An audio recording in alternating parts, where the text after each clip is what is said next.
Welcome back to my channel. Today we're going to talk about the 4 biggest threats to America in the 21st century, in my opinion. These are in order, so let's get into it. Number 1 is money and politics. America, there was a study done by Princeton a few years ago, and they pretty much said that America is now an oligarchy, for lack of a better word. What happens now is candidates run for office and the people vote for the lesser of 2 corporate evils. The corporations have successfully bribed almost every successful politician in the U.S. Senate, House, and presidency. Just take a look at how much is spent every year for lobbying and how they tie in favors. So, for example, Goldman Sachs will donate a lot of money to politicians, and then they will appoint Steve Mnuchin as the Treasury Secretary. Or even going back more, Wall Street donated a lot to Obama's campaign, and that's one of the biggest reasons why he didn't prosecute them after the 2008 mortgage crisis. There's many examples, unfortunately, of corruption now. And it's not a quid pro quo, because the U.S. modified the law that now you pretty much have to get someone on tape to convict them, which is a high standard. There's many examples of money interfering in politics. I'm going to make a separate video on that especially, but until we can deal with bribery, until we can deal with that, the people will never succeed. People wonder, hey, I voted for Trump. Why didn't anything change? Why didn't he drain the swamp? It's because a lot of Trump's money supporters wanted the status quo. If Biden gets in, Biden is funded by Big Pharma. He's not going to give us socialized health care unless he's forced into it. The biggest reason why we as Americans can't have nice things, and the biggest reason why our government spends over 50% of all discretionary spending on the military, is because of the military contractors and because of the corrupting influence of money donating to a politician's campaign. So that's number 1. I do worry about the future of America. I am optimistic in general. I think that we have a very rich country.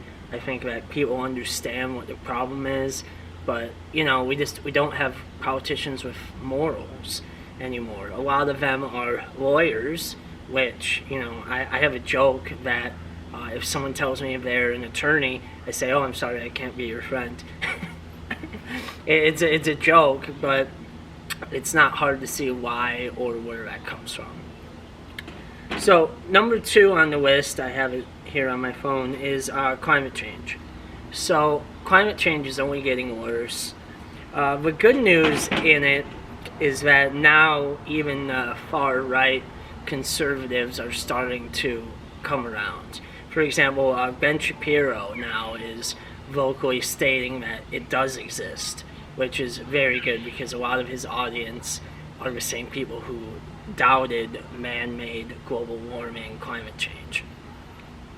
This is going to be a huge issue. If you look at, I believe it was 2017 Hurricane Harvey, and how bad Houston was flooded, that's going to happen again. It's only a matter of time. And Houston's had floods in the past. It's on a low-level plateau, and the soil is conducive to flooding. But it's only going to get worse. Tropical storms are only going to get worse. Puerto Rico is going to get hit again by a hurricane. The U.S. has to worry, just from a national security standpoint, what's going to happen when these tropical storms keep coming and damaging our country. What's going to happen when we have a drought in the Dust Bowl of Oklahoma, which is expected, by the way. People say, oh, you can't predict it. I'm predicting it right now. We will have a drought in the Dust Bowl in Oklahoma, Nebraska area. We will have it at some point in our lifetime. Another national security issue tied to climate change is migration. So the United States, luckily, is north of the equator just enough that it's not going to be as affected by climate change as a lot of countries closer to the equator. For example, Syria. People assume the Syrian refugee crisis was solely because of the shitty government of Syria, quote unquote. That is partially true, but it's not 100% true. The Syrian refugee crisis and the civil war and what's happening now in Yemen, climate change is partially to do with it. When temperatures rise, people are outside more, people get more frustrated, prices go up, water is scarcer, there's going to be wars over water in the near future. It's not good. So our president and our Congress needs to think strategically about, okay, well, you think the Syrian crisis is bad. Luckily, we had Germany take in a lot, but the other Muslim countries didn't really take in that many immigrants. They all let them go to the West. So, I mean, I don't fully understand why the other Muslim countries did not do as much as they potentially could have. Well, that's another story for another day. But imagine when parts of Saudi Arabia are uninhabitable in the summertime. There was a study that came out, I believe, in 2018, maybe in early 2019, that said part of Saudi Arabia, I believe Oman, Yemen, the Persian Gulf in general, there's going to be countries there where the daily average temperature exceeds 122 Fahrenheit, which is about 45 Celsius, 50 Celsius, daily. That is insane. Humans cannot live under that condition.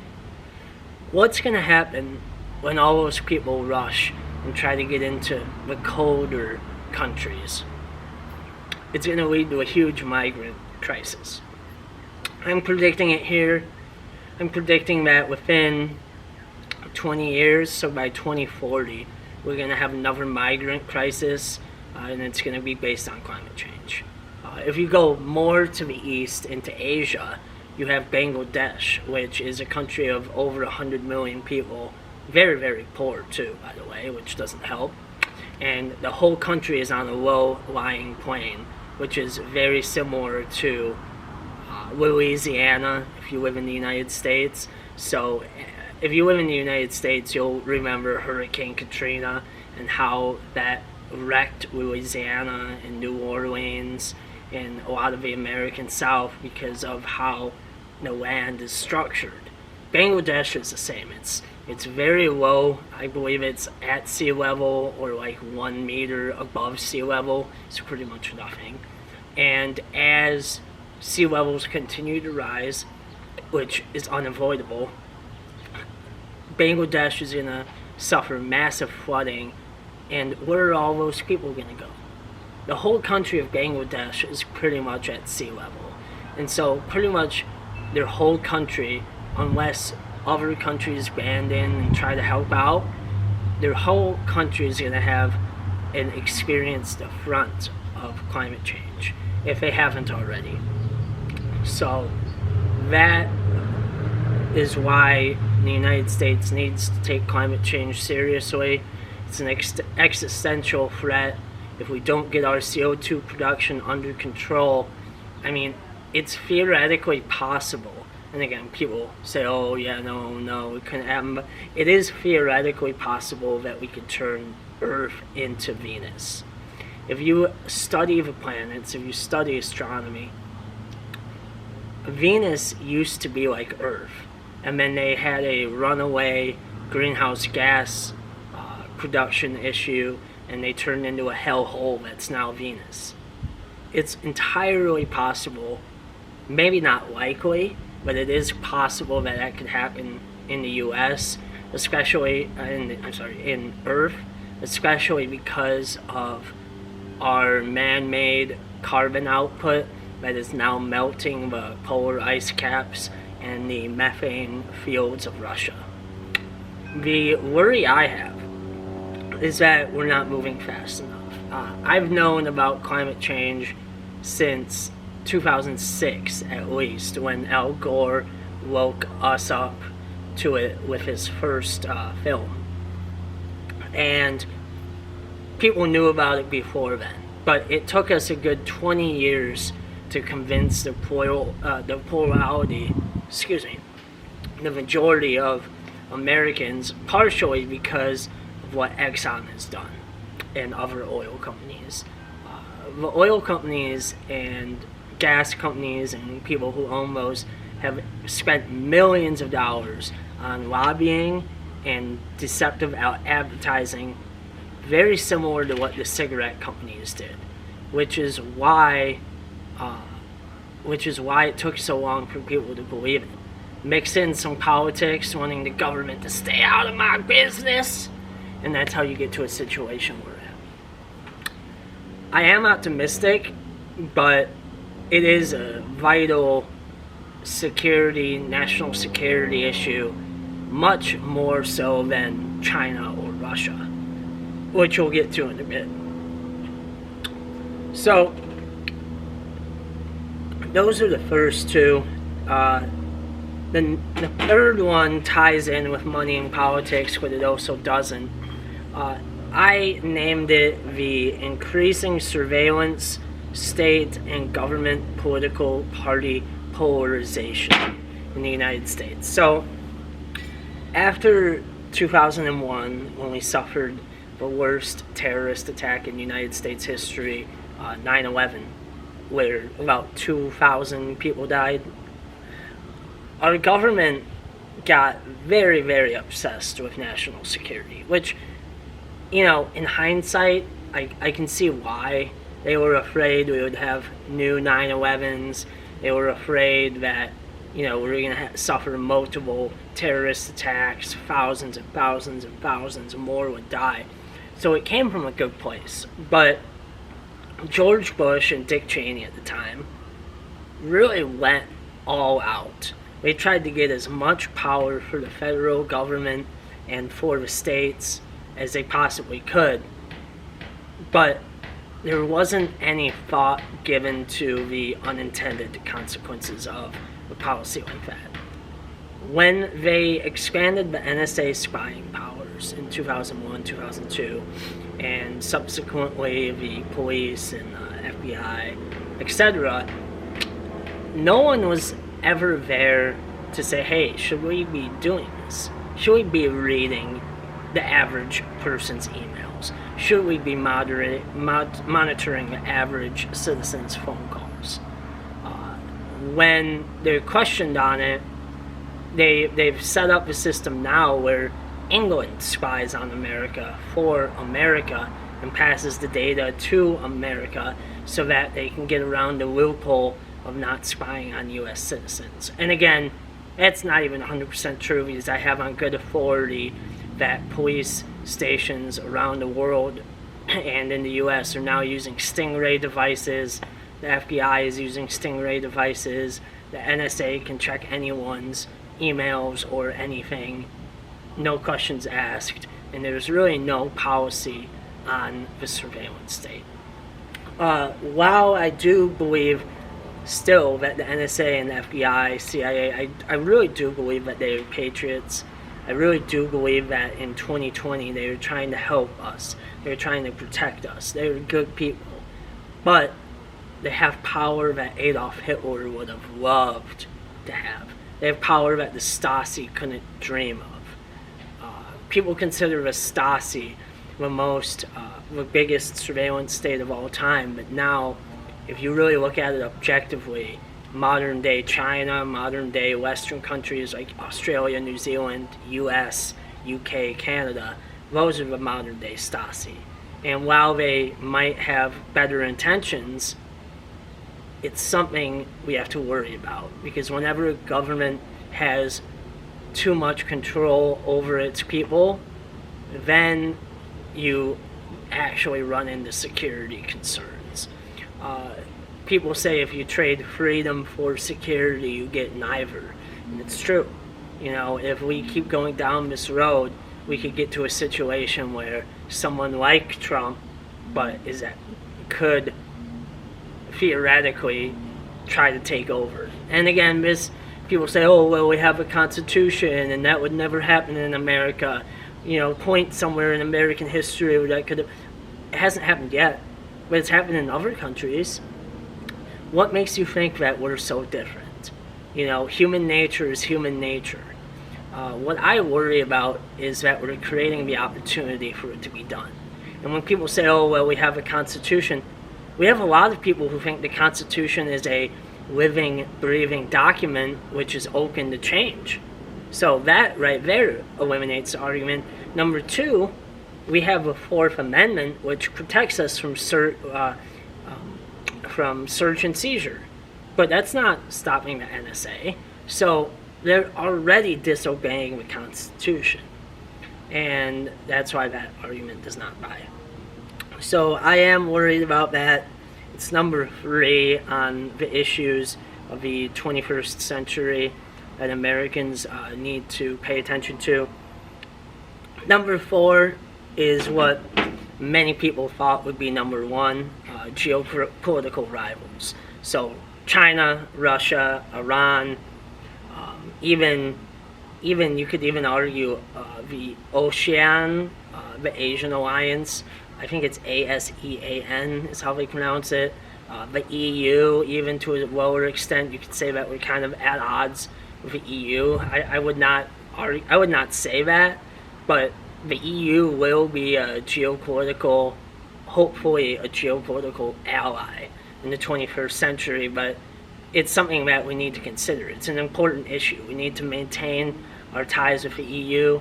We need to make sure that we can get ties in South America, especially with Brazil. That's why I'm learning Portuguese, Colombia, Argentina, other Mexico, other Spanish-speaking countries.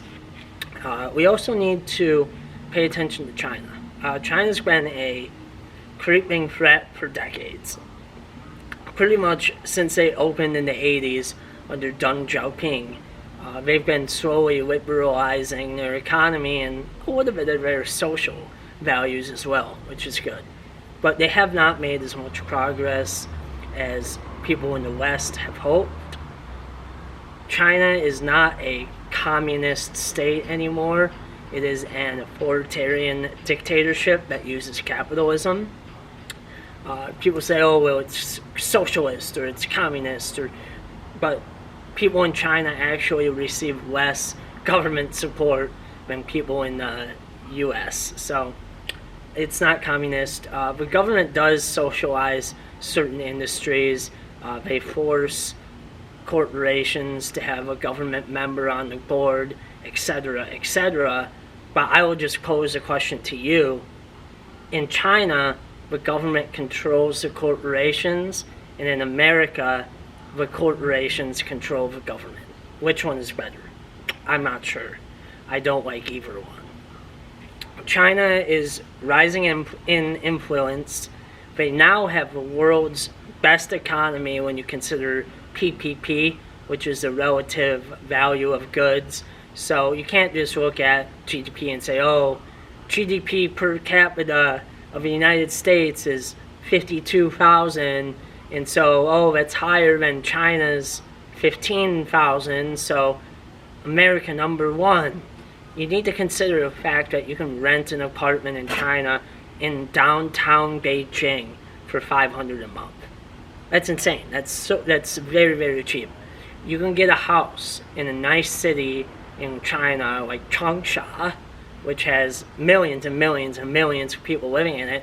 You can get a nice condo, apartment, house, because they don't have houses over there. They have condos for $100,000, 100,000 euros. That is insane. You cannot get a nice apartment for $100,000 in LA or in almost any good US city. China is aggressively building their infrastructure. When I went there, they had bullet trains everywhere, skyscrapers everywhere. It looked like you were in the future. It looked super high tech. Everything was glass. It looked nice. You could get from, Chicago to LA, that kind of distance, in 6 hours on a train, and it would cost like $50.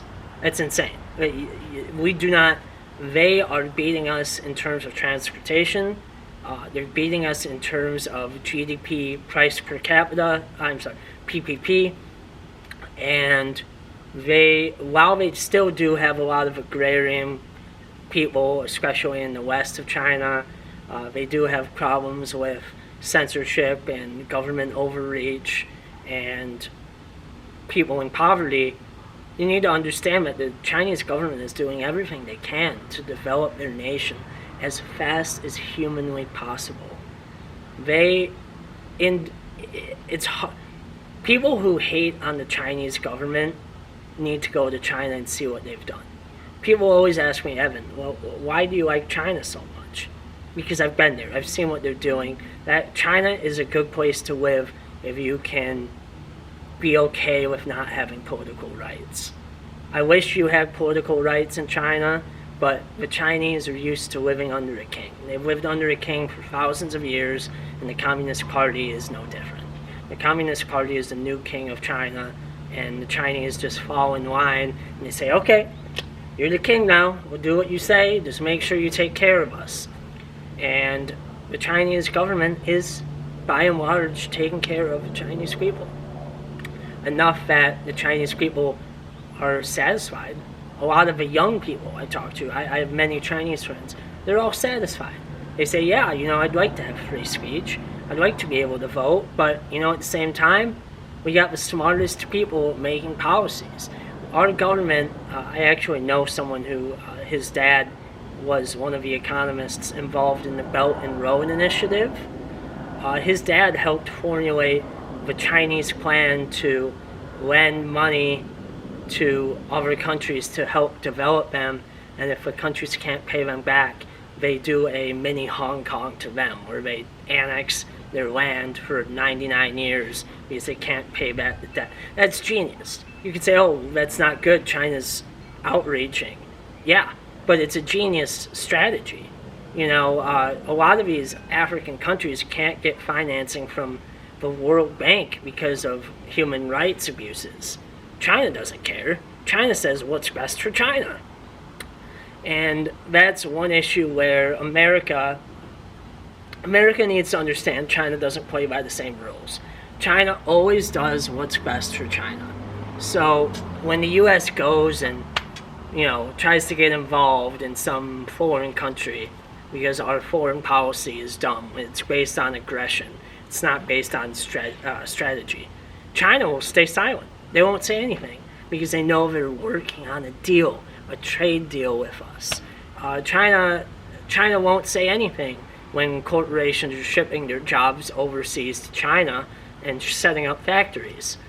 China will hack us. They have special military units that will hack companies like Cisco and give that proprietary technology to Huawei. That's how Huawei got so big. They hacked Cisco among other companies. That's all state-sponsored. Now, you could say to me, well, Google kind of state-sponsored by the U.S. government. Yeah, I'd agree with that. The U.S. government does something similar, but China ramps it up to the nth degree. While the U.S. government is concerned about Islamic terrorism and getting involved in the Middle East and dealing with Iran, China's thinking, what can we do to be the world superpower by 2050? They're trying to make all the chess moves correctly, where we don't look 2 moves ahead. China has a 100-year plan. We have a 2-year plan, if that. Most of our politicians only care about getting reelected, whereas in China, the politicians don't get elected. So they stay in there as long as they can, and they can plan, they can strategize. So China will be hopefully a geopolitical ally to the United States. That is what I hope. The Chinese people actually really like America. And most Americans like the Chinese. We love each other's food. I am optimistic, but that is a relationship that can go sour. And so our government should try everything they can to maximize that. We should try to get visa-free travel between the two countries because, hey, even if we don't like what China's doing with the Uyghurs in their northwest part or what they're doing with Hong Kong, I made another video about Hong Kong, but even if you don't agree and you support Hong Kong over China, you need to understand, pragmatically speaking, we need to do everything we can to make sure that China is an ally. We do not want China to be an enemy. Some people say China's an enemy right now. I disagree, and that's a point I can debate for hours on end. In regards to other countries like Russia, Iran, Pakistan, India and Pakistan are probably number two. They speak the same language, which a lot of people don't know. But the main problem between India and Pakistan is that they both have nukes. India is primarily Hindu, Pakistan is primarily Muslim, and there's some religious tension there, to put it nicely. I personally believe the global rise of the internet and the global rise of agnosticism and atheism will hopefully nip that in the bud, but it's totally possible that it won't, and that we'll experience a war between those two or increased tensions. I hope not, but those are the most geopolitically significant issues. Russia has lost a lot of power since the 90s, I should say the Soviet Union. But Russia is still a strong country. They have nukes, and they have a very advanced intelligence gathering service, the FSB. They're known to use their diplomats to spy, and they will do everything they can. They've been known to create false videos and misleading videos. They try to organize a white supremacist parade or meeting right next to a Black Lives Matter meeting. And so they are trying to increase tensions in America, but we also do it to them. Russia, a big problem we have, and similar with China, is that our presidents and a lot of people in our government don't speak their language. One reason why I think I would be a good president is because I speak Chinese, and so I could communicate and show them that respect. And again, people say, oh, well, what will that do? It does make a difference. It might not make a major difference, but it would make somewhat of a difference. I've been there. I understand the culture. More than anything, Russia and Iran, all of those countries, they want to expand their influence, but at the same time, they also have a lot of issues internally. If we really wanted to solve our issues with Iran, for example, the best way of doing it actually would be to dig up the Shah's body. I believe he died in the United States. Dig up the Shah's body if it's buried in the United States, send it over to Iran as a symbol of goodwill. And then I think we should try to do the Chinese model where we build things for people. We build them a railway. We help them with, container ships. And we don't have to give them loans like what China's doing, but, we could theoretically buy our friends and make friends out of our enemies. Or at least show some goodwill to do a geopolitical reset. Other geopolitical issues, which I'll get into in another video, is Brazil, South America. South America will become the new China within 50 years. That's why, if you're American, you should learn Spanish, and then Portuguese after that. Last, another thing we need to worry about is our finances. People in America Our savings rate is at an all-time low. That's partially because of the Fed printing money, and it's just partially because of bad financial education. The average American doesn't have $500 to his name, which is really bad. We need to worry about that. We need to try to socialize our healthcare, or at least cut the costs down. Find a way. You want to do a free market? Fine. Just do it all the way. If you make hospitals tell you how much each surgery costs. Or what I recommend is some form like what Singapore did. I think Singapore has one of the best healthcare systems out there. France has another good healthcare system. A lot of people say, oh, that the government taking away the jobs and getting involved in the economy. It's not an issue to me. We have a military, we have a police force. There are certain things that I'm okay with my tax dollars going to. However, we need to worry about our deficit. Republicans and Democrats alike cannot get balanced budgets for the life of them. They're afraid to raise taxes, so they end up creating inflation, which is a hidden tax on all of us. If you look at how much $5 or $20 could buy you at a supermarket in 1980, and then looked at what $20 buys you in a supermarket today, many people will be amazed at how much value the dollar has lost. The dollar is a reserve currency of the world, but we have China aggressively expanding, and they have stated that they want the yuan to become the new reserve currency. And while that might not happen overnight, it is theoretically possible that countries in the Balkans, countries like Russia, countries in Asia will switch their reserve currency over to the yuan, the renminbi, instead of a dollar, which would hurt us on the bond market. It would hurt us. It would not be good. What we need to do is focus on our currency. We need to digitize our currency. We should have done it 5 years ago, honestly.